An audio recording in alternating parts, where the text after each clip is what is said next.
Welcome to The Explainer. Today, we're heading to a place that's literally off the map, a lost world where myth and reality just smash into each other. It's an island where all our modern firepower means absolutely nothing against the forces of nature.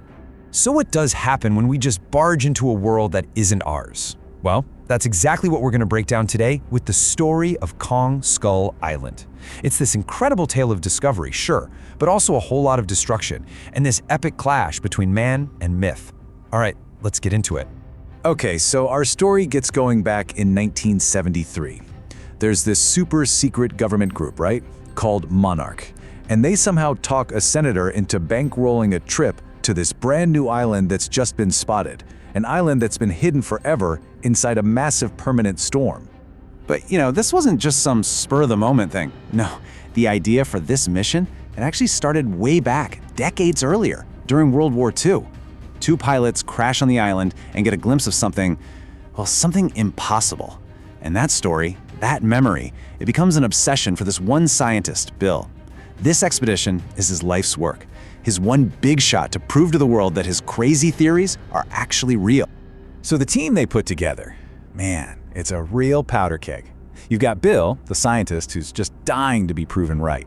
Then you've got this hard-as-nails major, a guy who's seen way too much war, and he's bringing his whole helicopter unit with him. To find their way, they've got Captain James, this ex-Special Forces tracker, and Mason, a war photographer who's there to get it all on film. So you've got science and military might all crammed together. It's a team that's just as likely to discover something as it is to blow it up. And what's the very first thing they do when they get to this untouched, mysterious paradise? Yeah, they start bombing it. Seriously.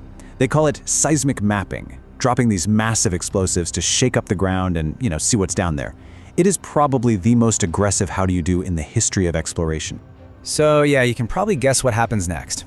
You can't just set off a bunch of bombs on a mysterious island and expect nobody to notice. This act of violence gets a response. They weren't just shaking the ground. They were basically kicking down the front door of something ancient, and something very, very big. And then, out of all that smoke and fire, a figure appears. And it is absolutely colossal. A giant ape just furious about what's happening to his home. This is Kong. And make no mistake, he is the undisputed king of this island.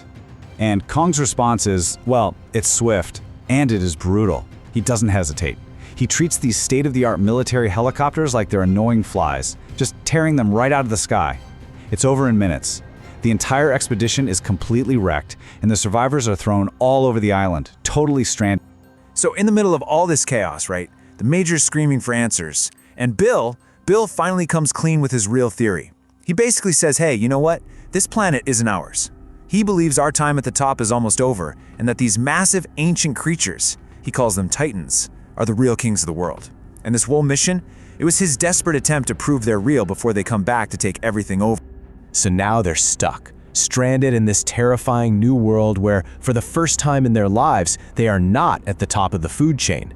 And as they fight to survive, they're about to find out who the real monsters on this island actually are. The group splits up, taking two totally different paths. You've got the Major, who is just consumed by revenge. He takes his soldiers on a mission to hunt Kong down. Then you have James and the scientists, who are just trying to find a way to get off this island alive. And on their journey, they run into the local tribe and, get this, a WW2 pilot who's been stranded there for almost 30 years. And this pilot, he completely flips the script on them. He lays out this huge bombshell. Kong isn't the villain here. He's the hero. He's the island's protector. The only thing that keeps these other, much deadlier creatures from taking over. He calls them Skullcrawlers, nasty predators that live underground. And those bombs the team dropped, they didn't just make Kong mad. They woke up his arch enemies. So think about what this means. The entire hierarchy of the island is suddenly crystal clear. Kong is the protector, the king who keeps the peace. The Skullcrawlers are the real enemy, the destroyers. And the humans? They just marched in and attacked the good guy? It was the single biggest, most catastrophic mistake they could have possibly made. And this idea really hits home for Mason, the photographer, when she sees something incredible. There's this giant buffalo pinned under a helicopter wreck. And before anyone can react, Kong shows up. And instead of rampaging, he just gently lifts the wreckage off and sets the animal free. And watching that act of kindness, that compassion, it forces her to ask the question, Who's the real savage on this island? Okay, so now everybody knows the truth, but it might be too late. The stage is set for one last massive battle. It's the Major's obsession versus the island's will to survive, and it is going to be an absolute collision course. But even knowing that Kong is a protector, the Major he can't let it go. For him, this isn't about good or evil anymore. It's about humanity being on top. He just refuses to believe that any creature could be better or stronger than him, and so he becomes totally obsessed with one thing: killing Kong, no matter what it takes. So the Major puts his plan into motion. He rigs up this trap, using explosives to draw Kong into a literal lake of fire, a napalm inferno. And it works. Kong is horribly burned, he's down for the count. And for a second there, it really looks like the Major has actually won his insane little war against nature. But here's the thing about taking out the guard dog. All the Major really did was ring the dinner bell. With Kong out of the picture, the real big bad emerges from deep underground. It's a massive, alpha Skullcrawler, way bigger than any of the others, and now there is absolutely nothing stopping it from destroying the entire island. And this is the moment where the last of the survivors finally get it. They see the mess they've made, and in this crazy last-ditch effort, they completely switch sides. They start helping Kong, firing everything they have at the Skullcrawler to give their former enemy, the island's king, a fighting chance. And what follows is just this brutal, incredible fight.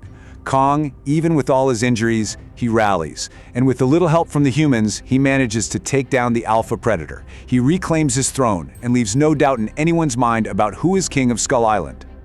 So, what happens after the dust settles? Well, the few who are left are rescued, and they leave the island to its rightful king. That old pilot, he actually makes it home and gets to see his family again after 30 long years. But for James and Mason, it's not over. They get pulled aside by that secret group Monarch, who tell them something that changes everything. Skull Island, that was just a beginning. And really, that's the question that hangs in the air, isn't it? The whole Skull Island incident proves that our world is so much bigger, so much older, and way more dangerous than we ever imagined. It just shatters that idea that we're in charge, and it leaves you wondering, if Kong is king of his island, what other ancient rulers are still out there, just waiting to wake up?